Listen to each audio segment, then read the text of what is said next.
Hello सांग मैंने आपण मानक मो चैनल को स्वागत। मुझे नल रांधना करने जाऊँगी। एथिरे अरुआ चाउल, फूलकोबी, बीन, गाजर, ग्रीन मटर, अदा, नड़िया, चीनी, सोला, काजू, किशमिश।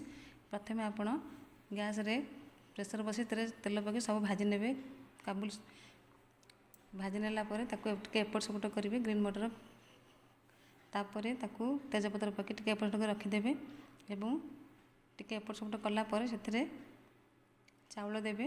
चाउल को टिके भाजबे। भाजला एपट सेपट कलापर अदा देवे। अदा सामान्य पानी देकरी हलदी, लुण, चीनी, नड़िया देकरी बंद करदे। सीटी टिके ना आसला खोलिकी टे गुआ घी दे खाइबे। बहुत टेस्टी बहुत बढ़िया लगे। आपण मैंने मो चैनल सब्सक्राइब करेंगे। एमती भल भल रोषे मुझे देखी। प्लीज़ मो चैनल सब्सक्राइब करेंगे।